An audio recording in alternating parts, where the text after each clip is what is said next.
당신이 생각하는 하나님은 어떻게 생겼나요? 하나님께서 천지를 창조하셨어요.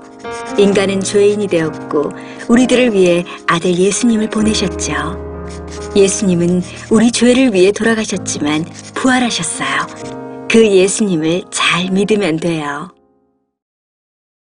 난 예수를 믿으니 거짓말해도 구원받을 거야. 성령님은 안 떠나. 죄를 지어도 하나님이 다 이끌어 주실 거야. 지금은 돈이 나도 중요해. 열심히 믿지 뭐. 회개하면 난 할 일 다 한 거야. 어떤 것도 죽기 전에 그럼 이제 회개기도 한 어떤 번 죄도 하면 회개하면 용서가 돼? 될 거야. 그러니 거짓말쯤이야. 뭐야? 이건 괴물이잖아. 하나님께서 우리에게 주신 성경만이 하나님을 제대로 그릴 수 있습니다.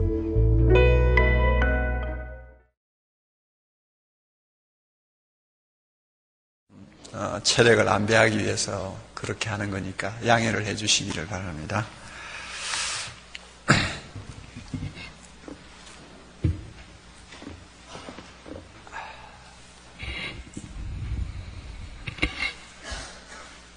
시간을 보면 저에게 주어진 시간이 지금 한 50분도 안 되는 것 같거든요.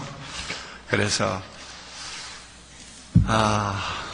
제가 이야기를 다 하고 끝마치기는 좀 어렵지 않을까 하는 생각을 합니다. 그러나 여러분들과 함께 이렇게 좋은 시간을 갖게 하신 하나님께 감사합니다. 장로님들을 상대로 해서 특별히 강의를 하든지 설교를 하는 케이스는 그렇게 많지를 않았습니다.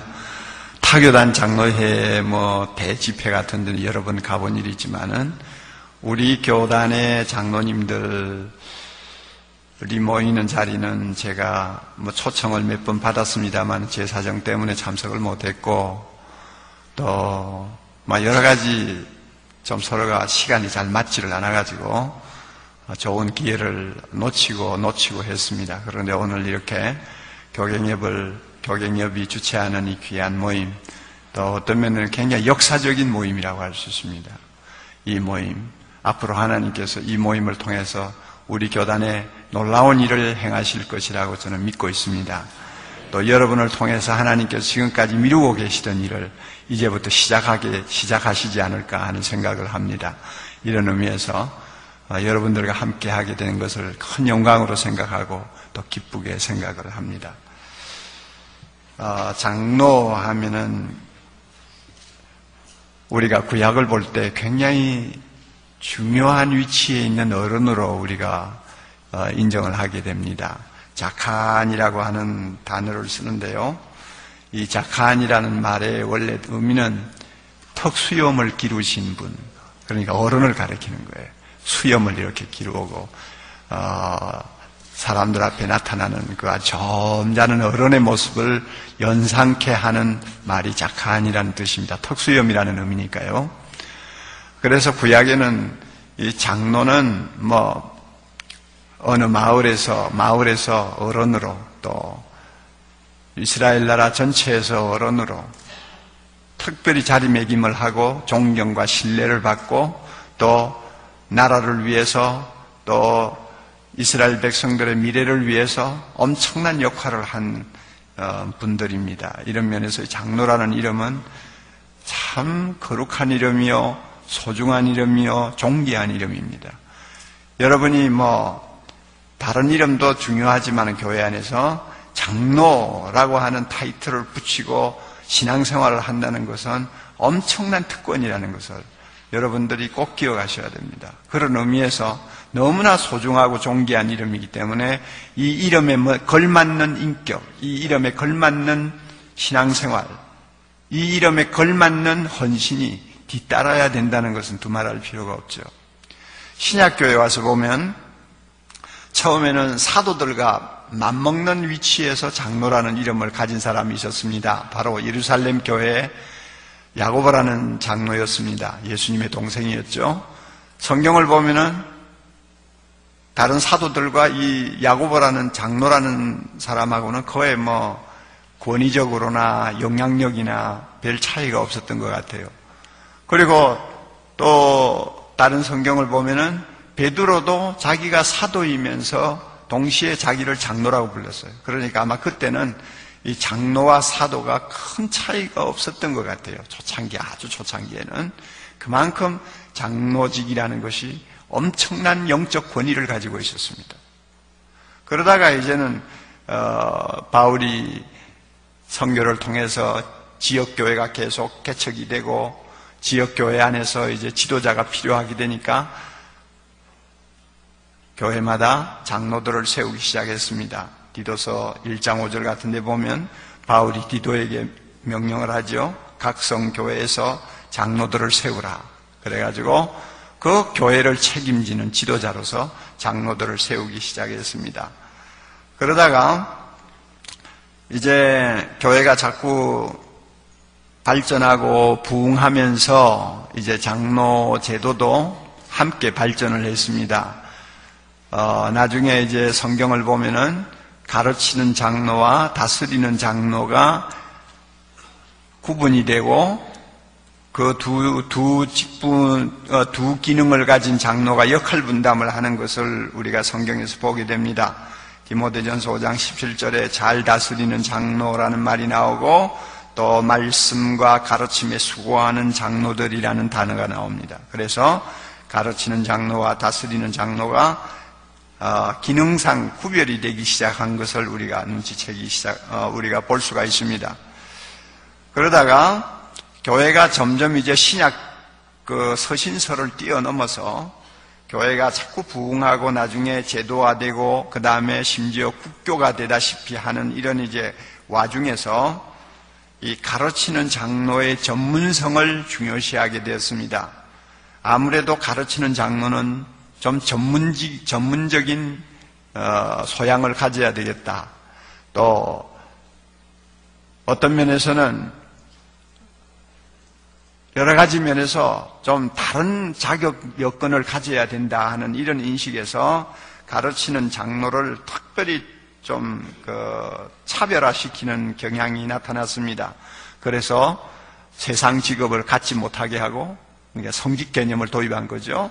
세상의 어떤 직업을 가지지 못하고 교회 안에서 전문적으로 사역하게 하고, 그 다음에 적절한 신학 교육을 받도록 하고, 그 다음에 지역교회를 책임지게 하고, 이렇게 해서 가르치는 장로가 이제 다스리는 장로와는 조금 성격이 구별되는 단계로 접어들었습니다. 그래서 나중에는 가르치는 장로를 목사 혹은 교사라는 말을 붙이기 시작하고 감독이라는 말도 붙이기 시작하고 이러면서 성직화되어서 지금까지 내려오는 것을 우리는 상식적으로 다 알고 있는 사실입니다. 그래서 장로라도 이 가르치는 장로는 성직에 해당하고 다스리는 장로는 평신도에 해당하는, 왜냐하면 세상 직업을 갖고 있기 때문에 평신도에 해당하는 것으로 이렇게 분리가 되었습니다. 이 사실을 이제 칼빈이 더 이제 확고하게 정리를 했어요. 그래서 제네바에 있는 칼빈이 세운 교회 안에는 목회자에 해당하는 가르치는 장로와 그 다음에 치리 장로라고 할 수 있는 다스리는 장로의 제도가 엄격하게 구별이 되어 있었는데 이것은 오늘의 장로교가 가능하게 만든 어떤 면에는 기초를 칼빈이 닦았다고도 할 수가 있습니다. 우리가 이런 역사적인 장로들의 장로직에 대한 역사적인 이 흔적들을 이렇게 더듬어 보면 분명한 사실이 있어요. 장로직은 주님께서 자기 교회를 위해서 허락하신 거룩한 직분이라는 것입니다. 어떻게 보면은 교회의 생명, 교회의 건강을 좌지우지할 수 있을 만큼 막중한 책임을 진 직분이라는 것입니다. 그래서 이 장로직을 잘 수행하는 사람은 목자장이 나타나실 때 시들지 아니하는 영광의 관을 얻을 것이라고 베드로전서 5장 4절에 말씀을 하고 있습니다. 영광스러운 직분인 동시에 책임이 대단히 무거운 직분이다. 그러므로 잘하는 자에게는 그 상급도 남다르다 하는 것을 성경이 분명하게 이야기하고 있습니다. 이런 의미에서 가르치는 장로라고 할 수 있는 목사와 다스리는 장로라고 할 수 있는 이 요즘 장로, 이 두 직책을 가진 분들은 교회의 모든 것을 책임져야 됩니다. 잘 되어도 전부 책임져야 되고, 교회가 잘못되어도 전부 책임져야 됩니다. 100% 책임을 져야 돼요. 그만큼 무거운 자리입니다. 저는 사랑의 교회 개척하고 25년 동안 달려오면서 늘 마음속에 하나님 앞에 감사하고 있는 감사 조건이 하나 있는데, 그게 뭐냐 하면 좋은 장로님들을 만나게 해 주신 것이라는 것입니다. 그거 참 뜻대로 안 되잖아요. 어떻게 보면 목사복은 장로복이라는 말도 있잖아요. 어떤 장로를 만나느냐에 따라서 목사의 운명이 좌우될 때도 있어요. 교회의 운명도 좌우되고요. 그런데 저에게는 하나님께서 너무 좋은 분들을 붙여주셨어요. 은퇴하고 나서 지난 4년 동안 돌이켜보면서 제가 걸어온 길을 회상하면서 또 기도하면서 하나님 앞에 참 나도 모르게 감사가 나오는 것은 너무 좋은 장로님들 만나게 해주신 거 감사합니다. 저 자신이 성격적으로나 또 인격적인 면에서 결함도 많고 어떤 면에는 채워지지 아니한 부족한 부분도 많은데, 그걸 누가 다 채워주고 보완해 주느냐 하면 장로님들이었어요. 그래서 내가 그런 장로님들을 만나지 않았더라면 오늘의 사랑의 교회도 존재하지 아니할 것이고 오늘의 옥목사도 존재하지 아니할 것이라고 저는 믿어요. 그만큼 장로직이 영광스러울 뿐만 아니라 정말 중요하다는 것을 저는 목회를 통해서 지금까지 뼈저리게 체험했습니다. 한국 교회 안에 이런 장로님들이 많으세요. 소문 없이, 소리 없이 주님 앞에 신실하게 쓰임받고 있는 장로, 그래서 그 장로 때문에 그 교회가 오늘까지도 영적으로 건강하게 세워짐을 서 있고, 많은 성도들이 신앙생활을 행복하게 할 수 있는 그런 교회를 섬기고 있는 좋은 장로님들 많이 계세요.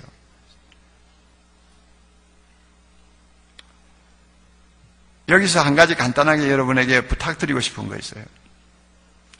목사나 장로나 다 장로 아니요? 성경적으로 보면 원래 다 뿌리가 장로거든요. 가르치는 장로나 다스리는 장로나 모든 이 직분을 가진 이 모든 분들은 교회 사이즈를 가지고 평가를 하지 말아야 된다는 것입니다.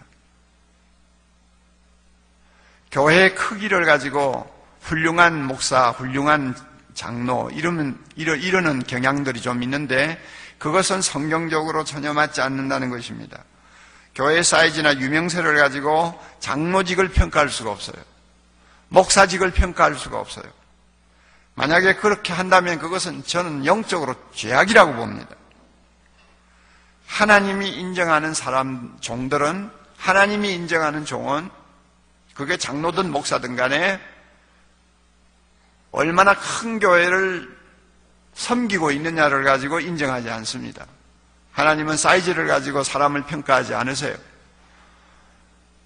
한국교회 장로들이 좀 더 제 역할을, 자존감을 가지고 앞으로 감당을 하려고 하면은 사이즈를 가지고 사람들을 평가하고 가진 것을 가지고 평가하는 이 풍토에서 자유할 수 있는 영적인 힘이 있어야 됩니다.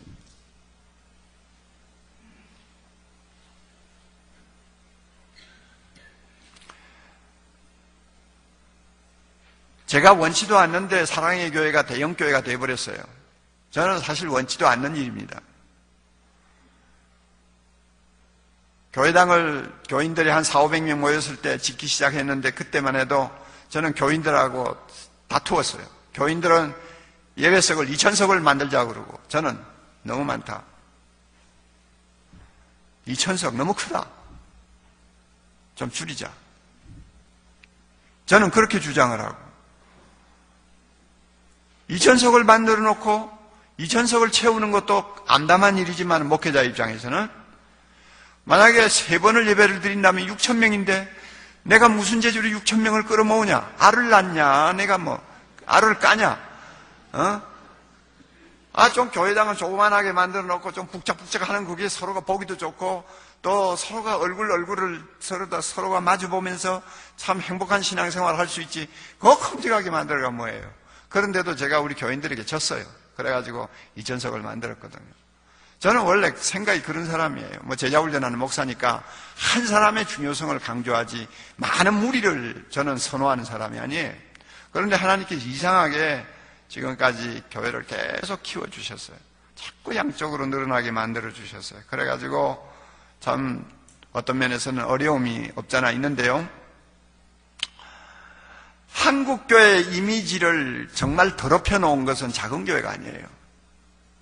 한국교회 이미지를 더럽힌 장본인은 대형교회 목사요, 유명하다는 목사요, 성공했다는 목사요, 거기에 덩달아서 유명하다는 교회 장로요, 성공했다는 교회 장로들입니다.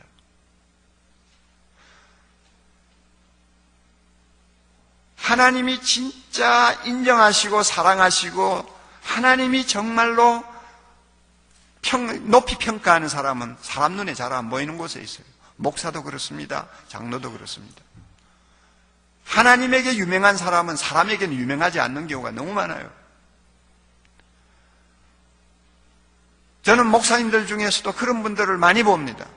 정말 하나님이 인정하는 사람은 숨어 있어요. 사람들이 몰라요. 알아주지도 않아요.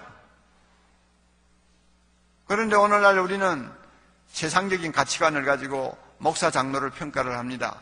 여러분, 이러한 분위기에서 여러분이 초연하셔야 됩니다. 그래야만이 장로직을 제대로 놓고 우리가 존귀한 직분으로 평가할 수가 있고 또 귀하게 여길 수가 있습니다.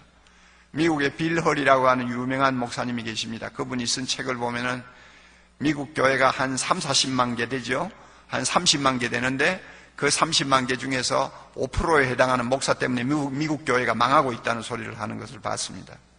그 5% 상위권의 5%에 해당하는 사람이면 한 10,000교회 정도 되는데요. 10,000교회 안 됩니다. 불과 1,000교회도 안 돼요. 5%에 해당하는 아주 진짜 상위권에 있는 교회는요. 그런데 그 교회 목사들은 유능하다는 평가를 받고 그 다음에 탁월한 경영 능력이 있어가지고 대형 교회를 만들고 사람들에게 인기를 끄는데 그 사람들 때문에 나머지 95%의 목사들이 전부 다 일을 제대로 못한다는 거예요. 그 사람들에게 주눅이 들어가지고 나도 저렇게 돼야 된다 하는 생각을 하다 보니까 조그만한 교회에서 사역하는 사람들이 사역의 열정을 잃어버리고 열등감에 빠져가지고 목회를 제대로 못한다는 거예요. 그래서 미국 교회를 망치게 하는 장본인은 상위권에 있는 5%에 해당하는 목사들이다 하고 악평을 해놨어요. 저는 그 일리가 있다고 봅니다. 한국 교회도 그런 현상이 나타나거든요. 이런 면에서 여러분이 사이즈가 어떤 교회를 섬기고 있는지 저는 잘 모릅니다. 그러나 10명이 모여도 하나님의 교회입니다. 50명이 모여도 하나님의 교회입니다. 주님이 그 가운데 계세요. 요한계시록에 있는 7교회를 주님께 칭찬하시고 나무랄 때 사이즈를 가지고 말씀하신 부분은 한 부분도 없다는 거 여러분 아세요? 왜 교회가 그렇게 적으냐? 너 지금까지 목회를 몇 년 했는지 교인이 그밖에 안 모이느냐? 주님께 책망하는 데가 있어요? 7교회 중에 그런 책망 받은 데가 있어요? 하나도 없어요. 사이즈하고는 주님과 거리가 멀어요. 이런 면에서 장로직의 존귀함을 여러분이 회복하려면 이런 세상적인 가치관을 가지고 교회의 성직을 함부로 평가하는 이 사고방식부터 뜯어 고쳐야 돼요.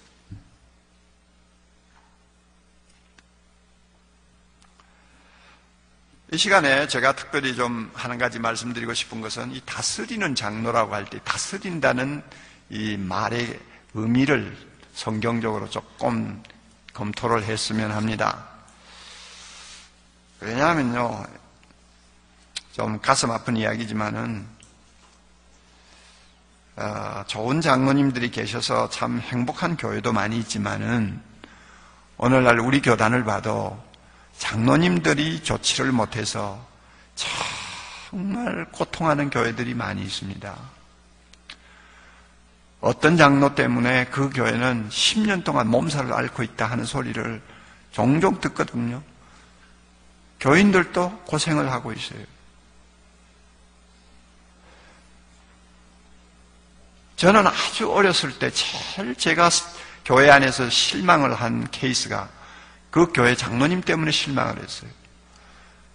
저는 초등학교 때부터 은혜를 받아가지고 초등학교 때부터 정말로 어떻게 보면 구원의 기쁨에 붕 떠가지고 날아다니던 한 6, 7년이 있었는데요. 그때 저의 그와 같은 행복한 기간에 깊은 상처를 준 분이 있다면 그 교회 장로님이었어요. 초등학생이 뭘 압니까?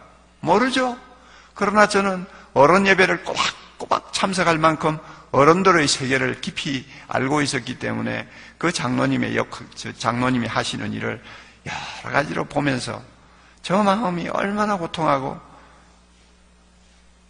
괴로워했는지 모릅니다. 그래서 그 장로님에 대한 이미지가 처음에 잘못 저에게 각인이 됐어요.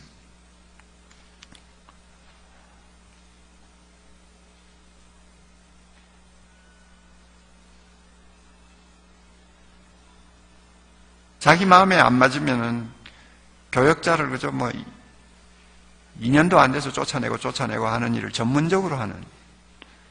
그러니까 온전히 교회가 자기 손에서 놀아야 되는 거예요. 이런 장로님들이 있어요.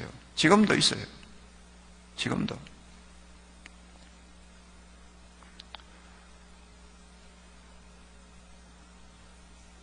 우리 교단은 아닙니다만은 저와 아주 가까운 목사님 한 분 계세요. 그분이 지방의 모 교회 얼마 전에 한 1년 전에 부임을 해서 1년이 안 됐어요. 아직 안 됐는데 그 부임을 했는데 그 목사님이 한 달 전에 사임을 한 게 아니라 쫓겨나왔죠.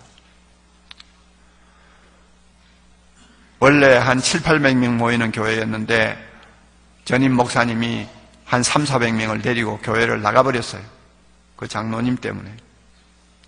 그 교회는 지방에서는 꽤 큰 기업을 하시는 장로님이 세운 교회예요. 그리고 지금은 그 아들이 장로가 돼서 그 교회를 섬기고 있는데 자연히 그러다 보니까 그 기업에 종사하는 사람들 아니면 그 기업과 연관인 학교에서 일하는 사람들이 주로 많이 오고 가족들이 많이 오고 그래가지고 그 교회 문화가 좀 독특한 면이 있었어요. 그러니까 아무래도 그 장로님 되시는 분이 아무래도 조금 책임도 무겁고 발언권도 세고 또 여러 가지 면에서 좀 힘을 가졌겠죠. 그런데 이 장로님이 은혜가 뭔지를 모르는 사람이에요. 제 가까운 분이 부임을 했어요. 이분은 외국에서도 공부하고 철학박사 학위도 갖고 있는 아주 탁월한 분입니다. 설교를 통해서 교인들이 은혜를 받기 시작하고 그 다음에 교회 분위기가 점점 목회자 중심으로 바뀌니까 이 장로님이 못 견딘 거예요.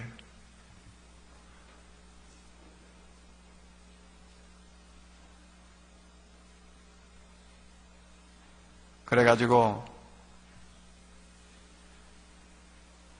교회 안에 사찰이라든지 교회 안에서 일하는 직원을 전부 자기 말을 듣고 움직이는 그래서 목사의 모든 거동을 살피고 보고해주게 하는 하나의 그냥 첩자 비슷하게 다 사람들을 심어놓고 심지어 전화까지 도청하도록 다 만들어놓고 인터넷까지도 전부 검색하도록 만들어놓고 목사를 옴싹달싹 못하게 탁 막아놓는 거예요.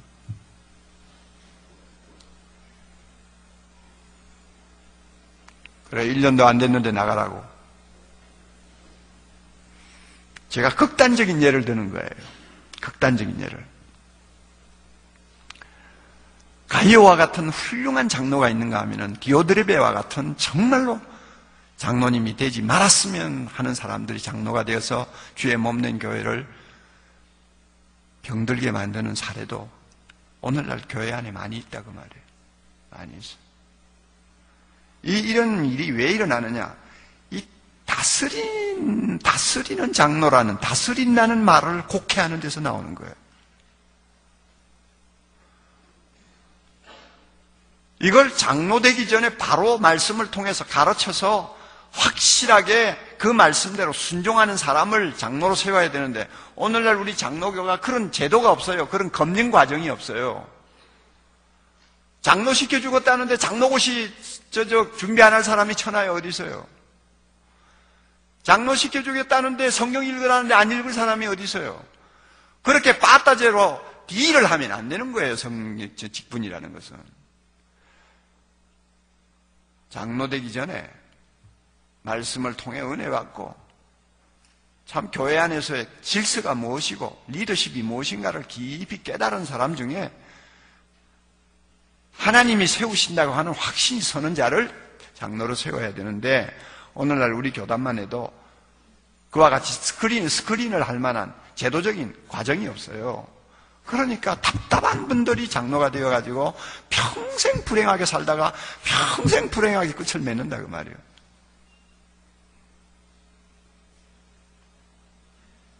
제가 유년 시절을 보낸 그 교회 장로님은 말년이 너무너무 비참했어요, 여러분. 그 가족까지요. 뭐 제가 말하고 싶잖아요.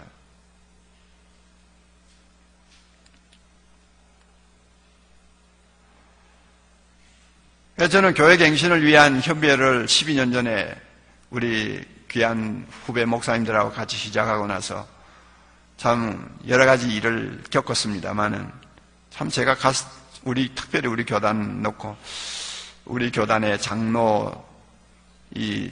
장로직에 대한 인식들이 다시 거듭나는 갱신되는 어떤 과정이 은혜가 필요하지 이대로 가다가는 장로교의 한계에 부딪히겠다 하는 생각을 해요. 물론 목사도 책임이 있는 거예요. 목사도 마찬가지예요. 목사가 바로 안 되면 한국교회, 우리 교단, 교회 앞으로 굉장히 어려움을 당할 수 있다는 것도 저는 잘 알고 있어요. 목사도 마찬가지고 장로도 마찬가지예요. 특별히 다스린다고 하는 이 말을 폭해해가지고 악용하는 분들이 교회 안에서 생길 때는 굉장히 어려움이 많이 일어날 수가 있습니다. 칼빈은요, 이 다스리는 장로라는 말을 썼을 때 진짜 다스리는 장로였어요. 칼빈의 제네바에 보면요, 제네바에서 장로는 전부 세상적인 의미로서의 다스리는 그 힘을 가진 사람들이었습니다. 다시 말하면 정치적인 힘을 가진 사람들을 장로로 세웠어요. 그리고 장로 일을 했어요. 모두가 제네바에서는 장로하면 특정한 교육을 받은 정부 관리들이었습니다. 그리고 그들은 법을 집행할 수 있는 권리를 갖고 있었어요. 그래가지고 예를 들면은 주의를 함부로 범하는 사람이 있으면은 그 사람을 처형을 가할 수 있는 권리를 가질 만큼 장로들의 권리가 막강해서 다스리는 권리 아닙니까? 세상적으로 볼 때. 법을 집행하는 권리니까. 제네바에서는 그랬어요. 그러나 이거는 성경적인 것은 아니에요. 어떻게 보면 구약적이에요. 그러나 성경을 우리가 엄밀하게 보면요, 칼빈의 이와 같은 다스린다고 하는 개념도 잘못된 것은 사실이에요. 왜냐하면 성경에는 다스리는 것을 그렇게 해석하지 않습니다. 여러분 데살로니가전서 잠깐 펴실까요? 5장 12절요.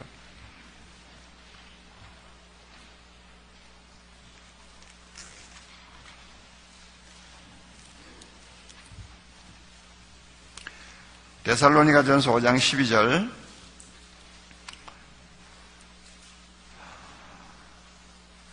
(12절) (13절) 우리 한 목소리로 같이 읽어보죠. 데살로니가전서 5장 12절 13절. 형제들아, 우리가 너희에게 구하노니 너희 가운데서 수고하고 주 안에서 너희를 다스리며 권하는 자들을 너희가 알고 그들의 역사로 말미암아 사랑 안에서 가장 귀히 여기며 너희끼리 화목하라. 여기에서 여러분 그 12절에 다스린다는 말이 나오죠. 하나님께서 가르쳐 주시는 다스림이 뭔지 아세요? 다스림의 권위가 뭔지 아세요? 그 다스림은 반드시 한 가지를 전제할 때에 성경이 이야기하는 다스림이 가능합니다. 그 전제가 뭐냐 하면 너희 가운데서 수고한다 하는 말입니다.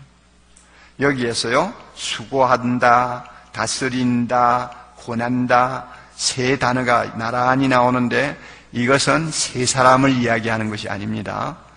성경 원문에 보면 정관사가 세 동사 제일 앞에 하나 딱 붙어 있어요. 그라고 하는 말이 하나 딱 붙어 있어요. 그래서 그라는 말 뒤에 따라서 수고하고 다스리고 권하고 하는 것이 따라 나옵니다. 이것은 1인 3역을 이야기합니다. 그래서 다스릴 수 있는 자격을 가지는 사람은 어떤 사람이냐? 먼저 남을 섬기는 수고, 교회를 위해서 몸을 바치는 헌신의 수고를 할 때에 그 수고에서 다스리는 권위가 나온다는 이야기입니다. 그래서 예수님이 가르쳐 주신 다스림은 어떤 것이냐? 섬김에서 나오는 권위를 이야기하는 것입니다. 이것이 교회의 가치관이요, 교회의 다스림의 개념이에요. 세상의 다스림은 위에서 누르는 것 아닙니까?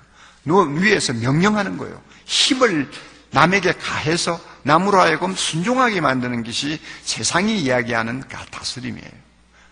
그러나 주님이 가르쳐 주신 다스림은 밑에서 받들어 섬기는 데서 나오는 권위예요.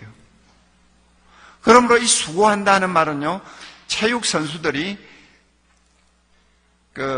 체력을 키우기 위해서 죽을 힘을 다해서 땀방울을 비 오듯이 흘리면서 애쓰는 그것을 가리키는 건데요.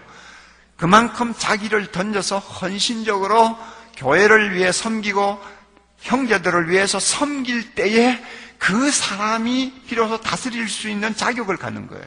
왜냐하면 그 섬김 자체가 다스림이 되기 때문에, 다스림의 권위를 가지고 오기 때문에 그렇습니다. 이런 의미에서요, 다스리는 장로는 어떤 사람이냐? 자기를 던져서 희생하는 사람이고,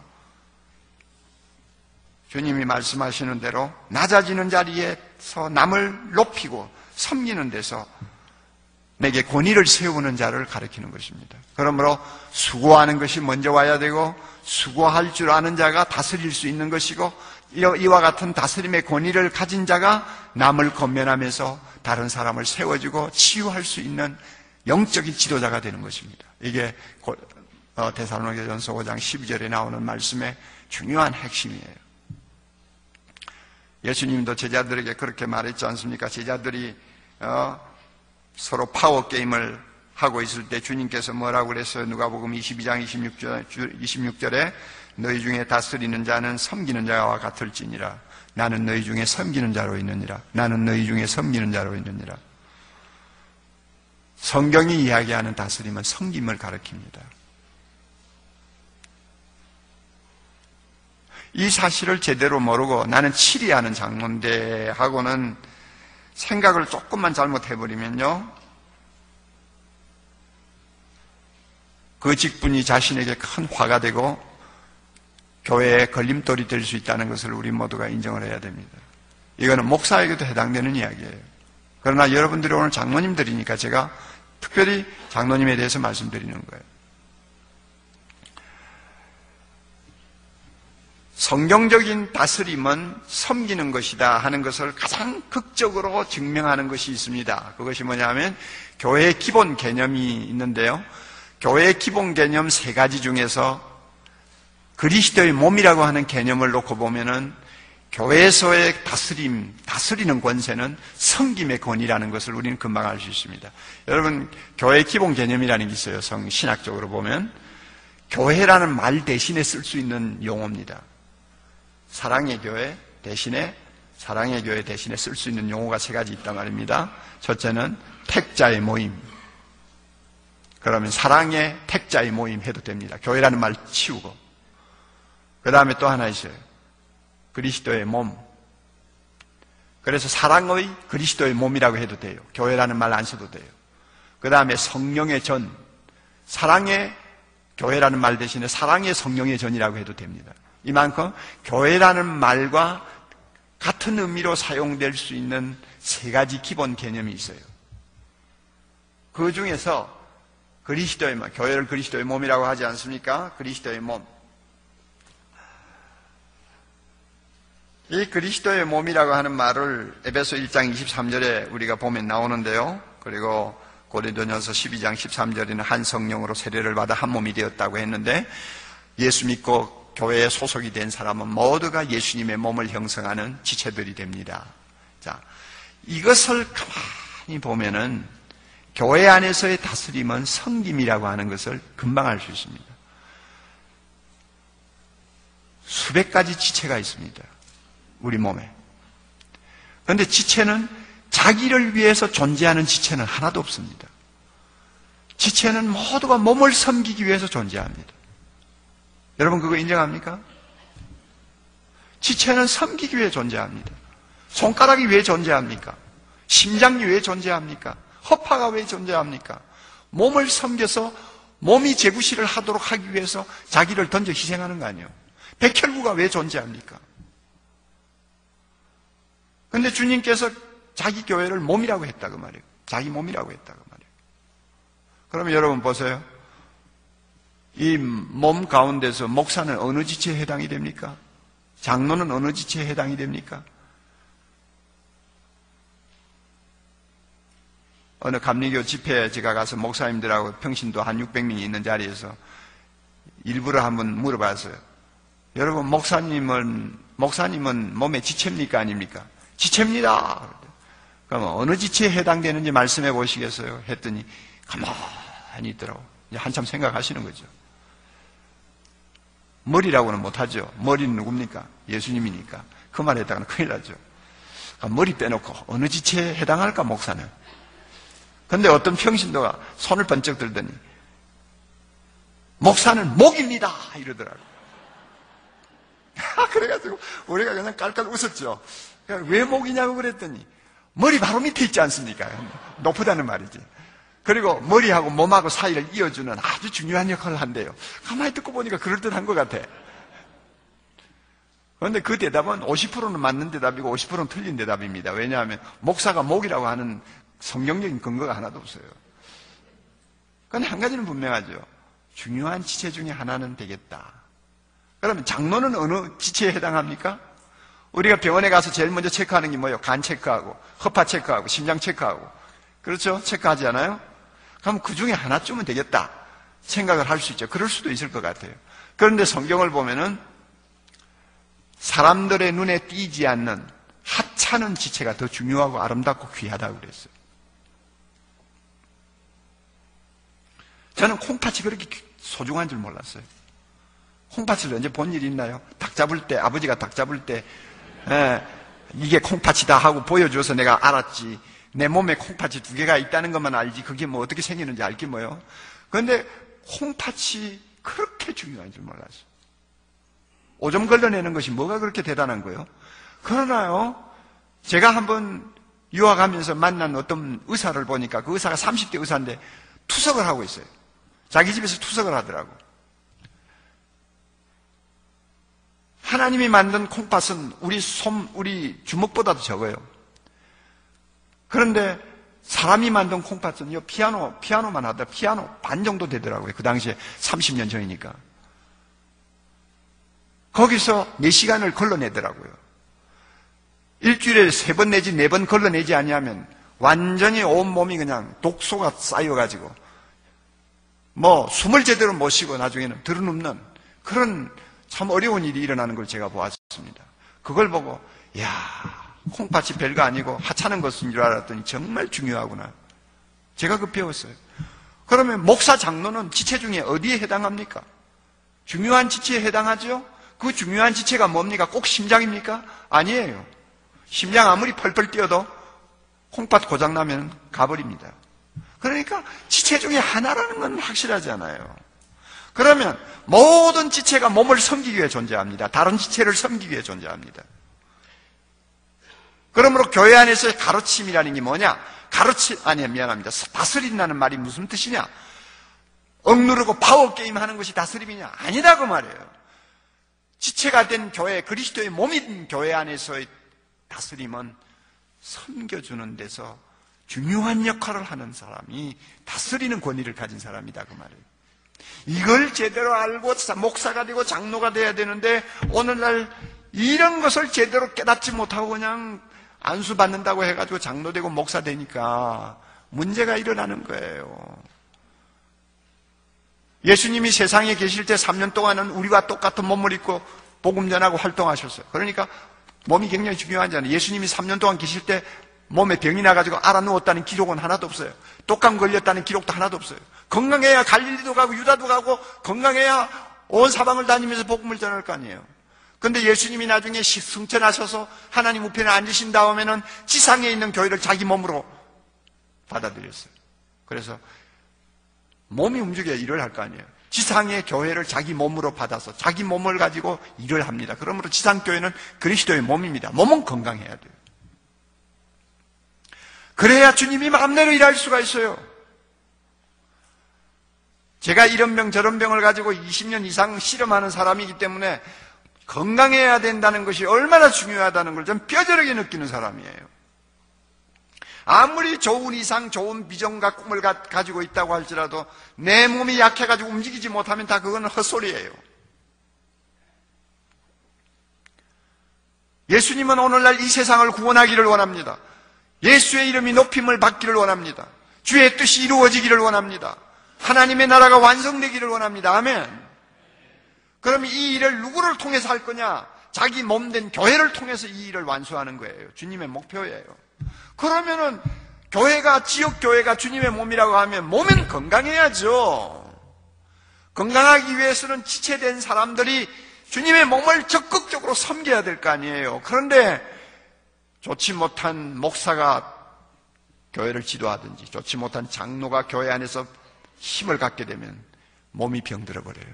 왜냐하면 하나님의 나라의 원칙대로 섬기지를 않고 누르고 명령하고 자기 그냥 편가리하고 목사하고 파워게임하고 장로하고 파워게임하고 하면서 갈등 일으키고 하니까 몸이 점점 힘이 빠져버리는 거예요. 병이 드는 거예요, 나중에. 그럼 그런 교회는 아무리 주님이 일하고 싶어도 일을 할 수가 없어요. 그래서 저는요, 세상에서 제일 불행한 사람이 누구냐 하면 주님의 몸된 교회를 병들게 하는 목사다. 주님의 몸된 교회를 병들게 하는 장로다. 저는 그렇게 생각합니다. 무엇이 할 짓이 없어서 목사 돼가지고 교회를 병들게 만드냐? 무엇이 할 짓이 없어서 교회 안에서 장로 돼가지고 교회를 병들게 해서 주님이 움직이지를 못하게 만드냐? 주님의 일을 못하게 만드냐? 그런 일에 쓰임을 받는다면 그것은 차라리 태어나지 않는 것이 낫지.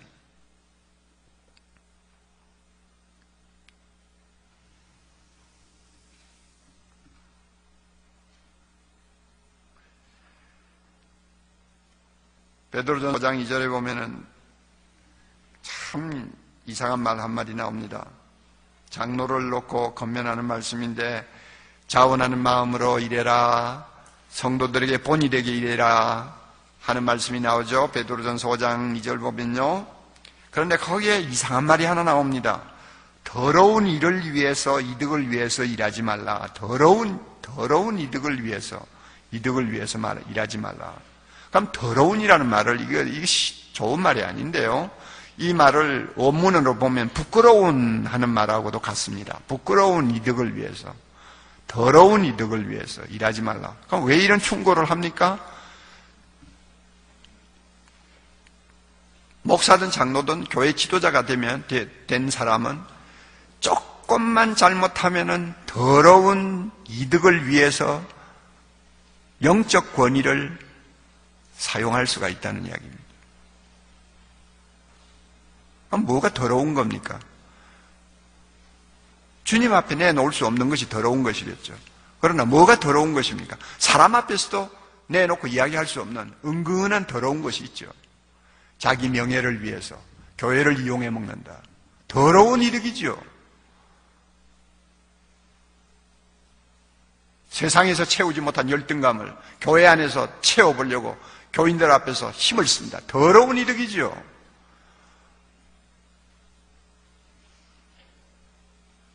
목사가 무슨 직책입니까?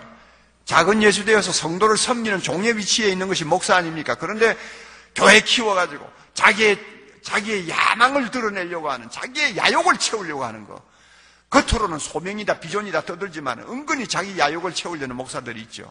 더러운 이득이죠.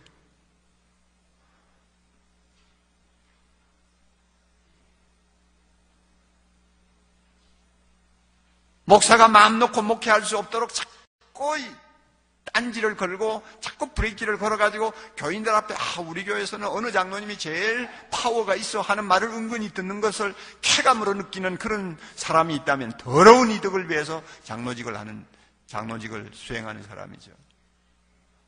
이런 것을 여러분 주님 앞에서 철저히 처리하지 아니하면 섬기는 자가 될 수가 없습니다. 진정한 의미에서 다스리는 자가 될 수가 없습니다.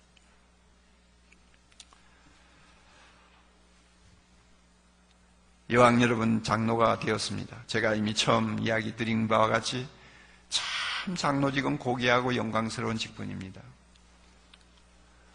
애초에 장로 안에는 사도도 있습니다. 장로 안에는 정말로 이스라엘 백성들의 지도자들이 다 포함됩니다. 장로 안에는 목사도 있습니다. 이 장로라는 이름이 얼마나 영광스러운 이름인지 몰라요.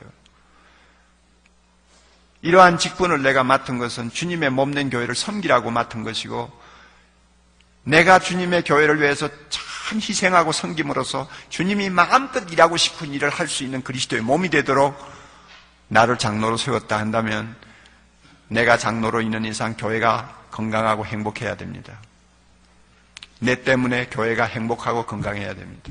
목사도 마찬가지예요. 내가 이 교회 목사면 나 때문에 교인들이 정말 행복하게 신앙생활하면서 주님의 영광을 위해서 뛸 수 있도록 해야 된다. 이게 목사의 소원 아닙니까?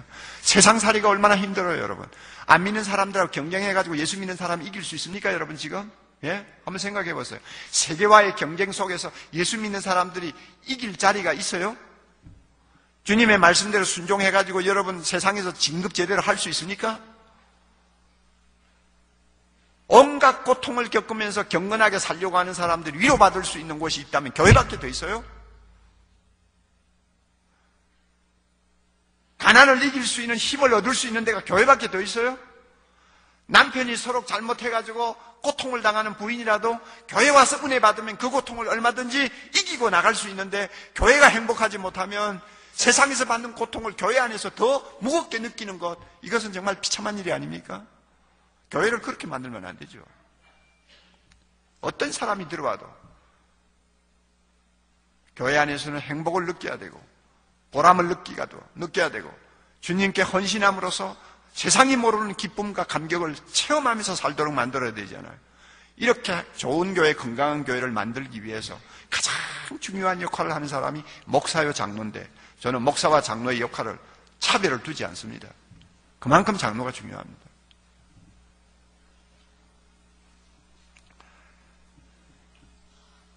끝으로요, 제가 5가지 여러분에게 좀 건방지게 말이죠, 제가 조금 선배라고 하는 입장에서 여러분에게 좀 부탁드리고 싶어요.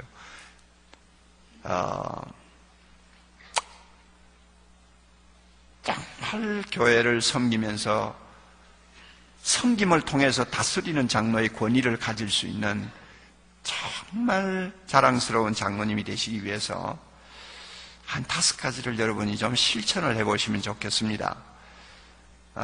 첫째는요, 담임 목사와 은혜를 같이 나누고 담임 목사의 목회 철학을 함께 공유하는 시간을 좀 가지십시오.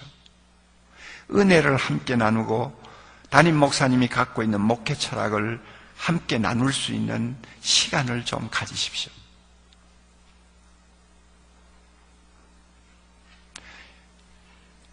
장로님이 되고 나서 한 3년만 지나면 전부 다 은혜가 말라버립니다. 제가 보니까 그러더라고요. 평생 그 은혜를 충족을 못 시켜요. 점점 말라가는 거 봅니다. 그럴 수밖에 없잖아요. 당회 들어가가지고 무슨 이론을 하다가 서로 의견이 부딪히면은 감정이 상하죠. 또 서로 교회 일을 좀 더 머리를 맞대고 깊이 이야기하다가 보면 목사님에 대해서 여러분들이 실망을 할 때도 많이 있잖아요. 그리고 목사가 왜 저러나 하는 생각을 할 때도 있잖아요. 그러다 보니까 점점 마음이 닫혀버리는 거예요. 그래가지고 설교를 들어도 은혜를 못 받아. 그래서 나는 가까운 사람 보고 장로되라고 말하고 싶지 않아요. 정말 불행해요, 불행해. 목사가 무슨 천사가 아닌 이상은 완연할 수가 없잖아요. 그러다가 보니 가끔 자기 자신의 결점 때문에 다른 사람을 실족시킬 때도 있거든요. 그런데 장로님이 그걸 다 소화할 수 있고 품을 수 있으면 좋은데 장로님이 그러지 못하고 상처를 입는다든지 실족감을 당하면 그 다음부터 은혜를 받을 수가 없어요. 설교를 들어도 그렇고 그래가 자꾸 은혜가 메말라가요. 메말라가요.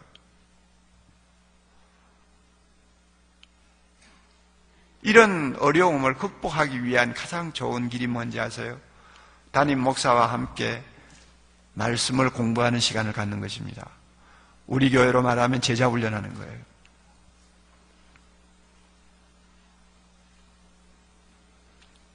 우리 교회는 2년 동안 장로가 되기 전에요. 장로 되리라고는 상상도 못하던 평신도 시대에 적어도 2년 이상 목사와 함께 은혜 받는 과정을 거칩니다. 그리고 장로가 된 사람들은 자주자주 목사와 함께 시간을 갖고 말씀을 나누는 기회를 만듭니다. 그래가지고 그런 시간을 가지면 목사가 설교하는 거 아니에요. 말씀 앞에 똑같이 앉아서 다 옷 벗는 거예요. 옷 벗어요. 그래서 말씀 앞에서 함께 울고 함께 웃는 거예요. 거기에서 목사의 짐 속에 있는 모든 내면이 다 드러나게 돼 있고 장로의 내면이 다 드러나게 돼 있어요. 그러다가 보면 어떤 때는 서로 붙들고 끌어안고 같이 함께 통곡하고 자복할 때도 있어요. 마음에 있는 벽들이 무너져요. 목사도 그런 은혜가 필요한 사람이거든요. 그러니까 목사가 같이 앉아서 말씀을 나누다 보면 목사는 장로 때문에 살아나는 거예요. 장로는 목사 때문에 살아나는 거예요. 하나님 말씀 앞에서는 모든 사람이 벌거벗은 자와 같이 된다고 그랬잖아요. 그 말씀 안에서 권면과 책망과 교훈과 책망과 바르게 함과 의로 교육함을 받아서 하나님이 원하시는 온전한 자리까지 점점 우리가 자꾸 변화되는 노력을 하면요, 노력을 하면 그 노력을 통해서 목사도 좋은 목사가 되고 장로도 좋은 목사가 되고 그래서 교회는 점점 은혜 안에서 서는 거예요.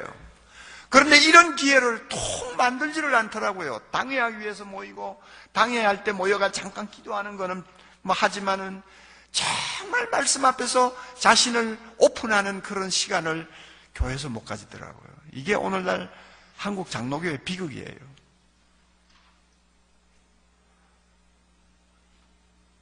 여러분들이 목사님을 보고 요청을 하세요. 우리 함께 말씀을 통해서 은혜 받는 좀 시간을 좀 가지십시다. 뭐 2년 제자 훈련을 못하면은 한 2달이라도 일주일에 한 번씩 만나서 목사님 우리 같이 좀 은혜 좀 나누는 시간을 가졌으면 좋겠습니다 하면 그 은혜를 나누는 시간을 통해서 목사가 무슨 목회 철학을 갖고 있는가 하는 것도 다 듣게 되고 서로가 여러분이 알게 됩니다. 그렇게 되면 한 마음이 되는 거예요. 이거 없으면요, 목사 장로 사이에 있는 문제는 절대 해결되지 않습니다. 여러분 그거 꼭 명심하세요.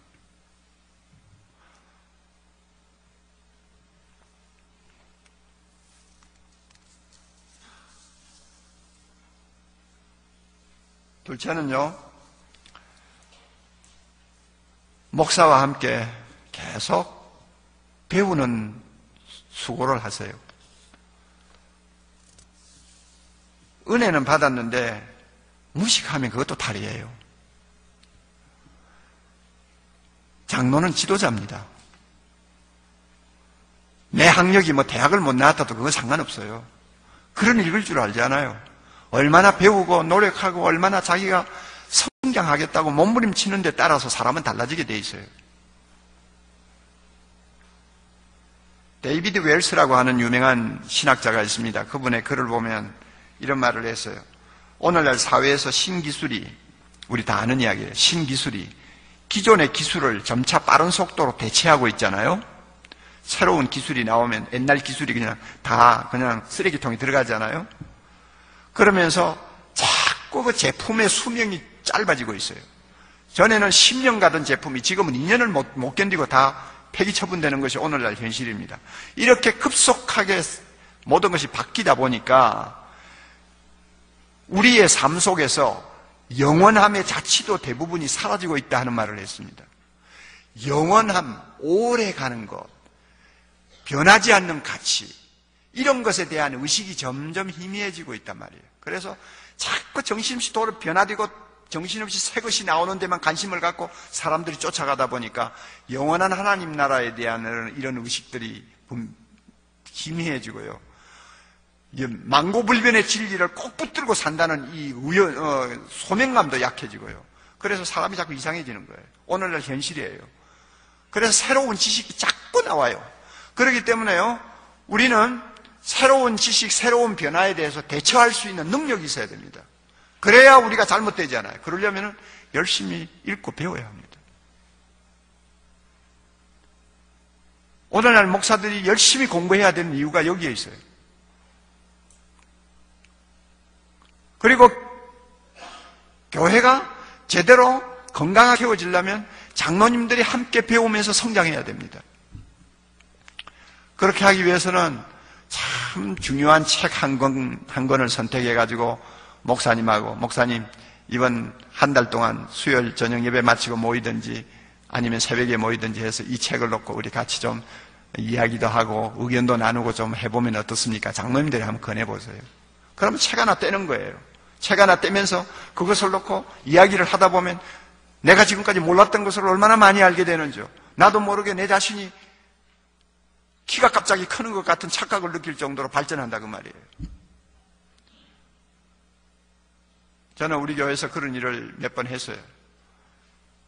목사만 자꾸 자라서는 안 되죠. 옥 목사는 계속 공부하는 사람이니까 절대 후퇴는 안 해요. 그러나 장로님들은 안 그렇더라고요. 세상 일이 너무 바쁘니까 언제 책 볼 시간이 있습니까?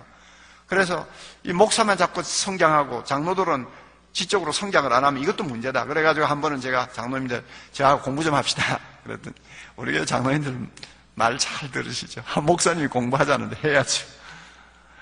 그래서 수요일날 예배 마치고 당회실에 모여가지고 한 2시간 공부하는 거예요. 그러면 공부도 재미가 있어야 되잖아요. 그때 한참 새들백 교회 이야기가 막 그 시중에서 히트를 칠 때입니다. 그 책을 우리 전부 사가지고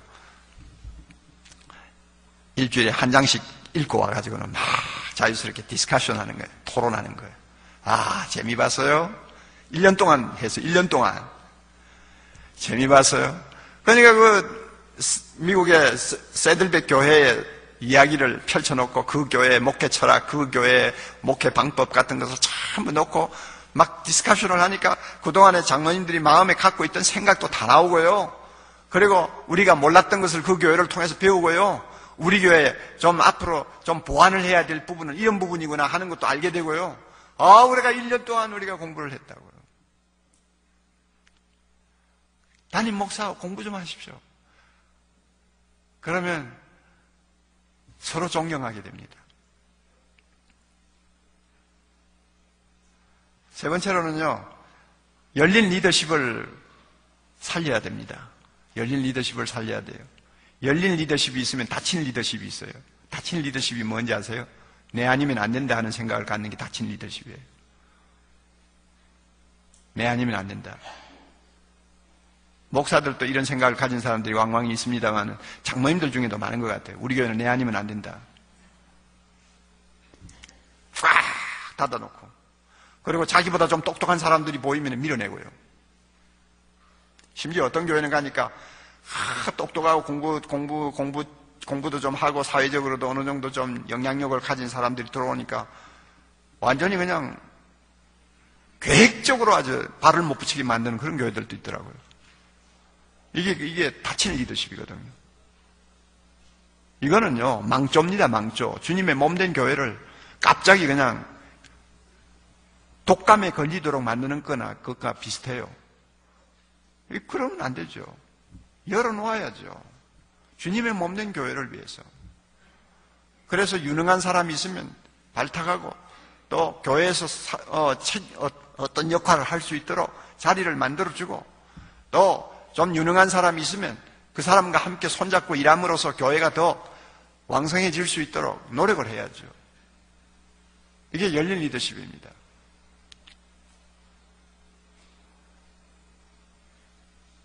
사랑의 교회가 열린 리더십을 실천에 옮기기 위해서 엄청난 대가를 지불하고 있는 거 여러분 아시죠? 우리가 새들백 교회 이야기를 하다가 이제 그런 안건을 가지고 결정을 했는데, 우리 교회 지금 뭐 숫자가 별거 아닙니다만, 아무튼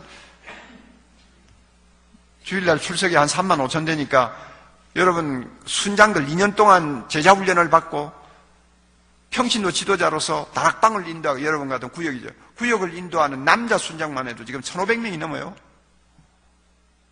그 사람들요, 사회적으로나 모든 면에서 쟁쟁한 사람들이에요.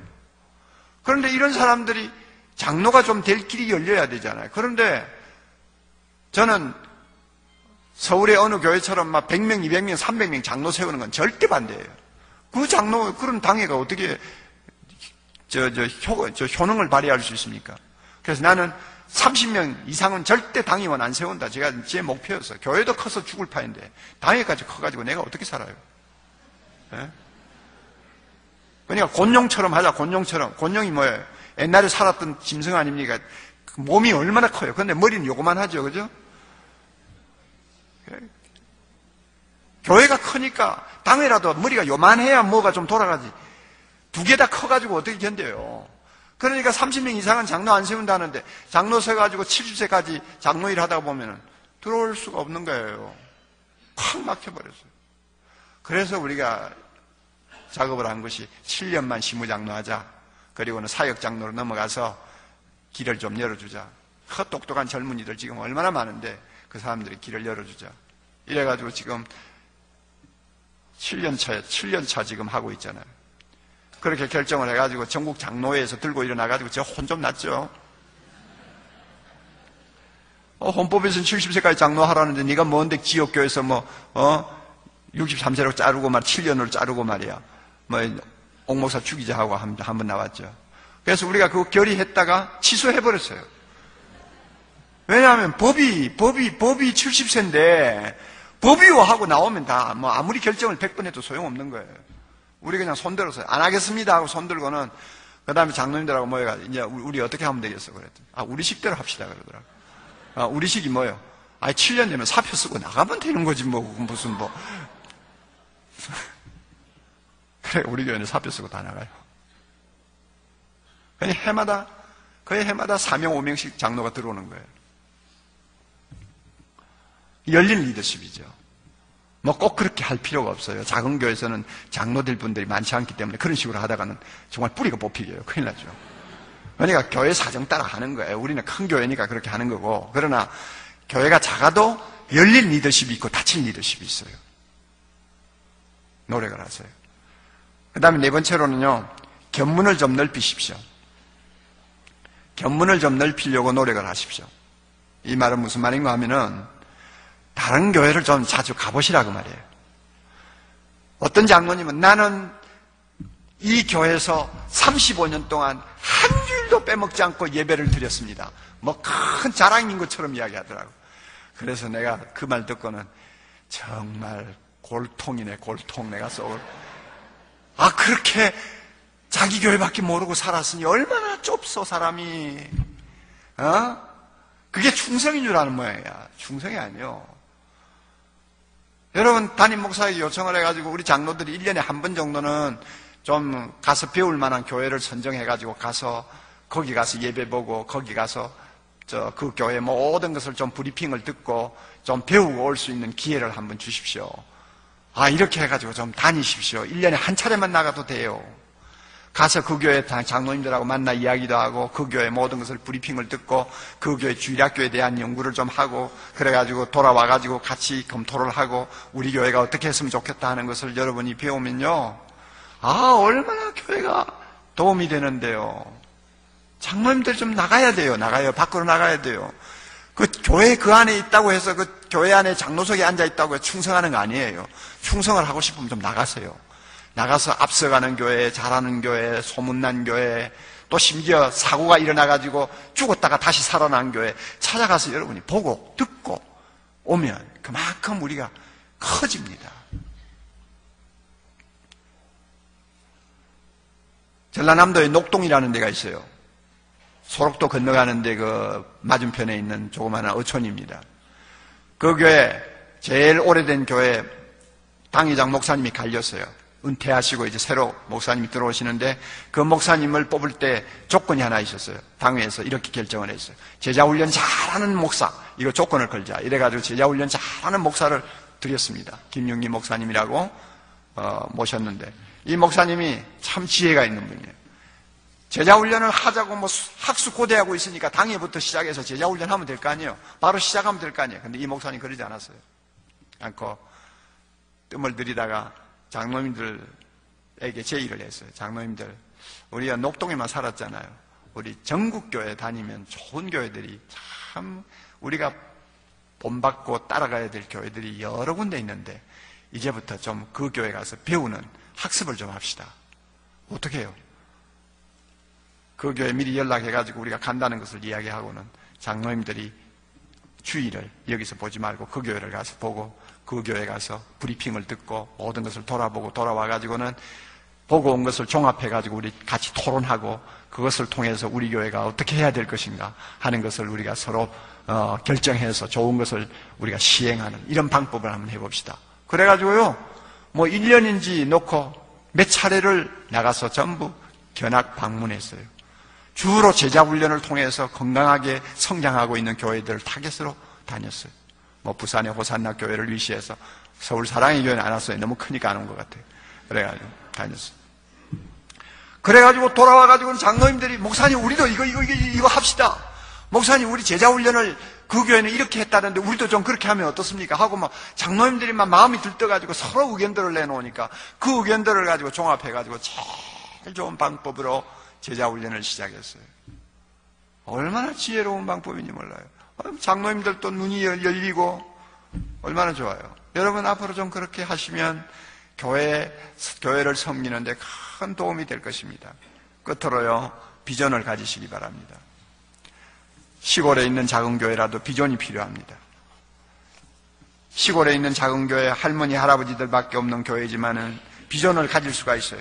저 모로코에 있는 무슨 선교사가 그 이슬람권에 있는 사람들을 전도하려고 지금 10년째 실험을 하는데도 한 사람도 지금 구원을 못했다는데 우리가 해줘야 될 것이 뭐냐? 돈이 없으니까 돈을 가지고 지원을 할 수가 없지만 매일 새벽마다 그 선교사 위해서 기도하자. 비전이에요. 그래서 모로코를 복음으로 정복하는 날까지 우리가 기도하자. 비전을 가지세요. 비전을. 얼마든지 비전을 가질 수가 있습니다. 우리 교회 형편에 따라서 하나님이 주시는 대로 일할 수 있습니다. 꿈이 없으면 망하는 거예요. 그러면 여러분이 다스리는 장로로서 정말 주 안에서 교회를 섬김으로 여러분 때문에 수많은 사람들이 행복한 인생을 살게 되고 여러분의 교회가 하나님의 나라를 위해서 크게 쓰임받을 수 있을 것을 저는 믿습니다. 오늘 시간이 좀 넘어갔습니다. 제 잘못이 아니에요. 저에게 시간 늦게 줬어요. 기도하십시다. 귀한 장로님들 한자리에 모아주셔서 우리가 주님의 교회를 위하여 함께 고민하고 함께 염려하고 함께 우리 자신을 돌아볼 수 있는 은혜를 주신 거 감사합니다. 이 장로님들을 통해서 앞으로 주님 큰 일을 하시기를 바랍니다. 섬기는 교회를 통해서 이 한국교회를 다시 살릴 수 있게 하시고 하나님이여 남북한이 통일되는 날 주님의 큰 뜻을 이 땅에 펴게 해주시고 세계 복음화를 위해서 놀라운 일에 쓰임받는 장로님들 또 섬기는 교회가 되도록 은혜를 베풀어 주시옵소서. 남은 시간도 주님의 손에 의탁하오니 이번 수련회 주님이 함께 하셔서 하늘로부터 신령한 은혜를 폭포수와 같이 쏟아주시고 시간마다 세우시는 종들을 힘있게 붙드셔서 은혜 충만 성령 충만할 수 있도록 은총 베풀어 주시옵소서. 예수님 이름으로 기도하옵나이다. 감사합니다.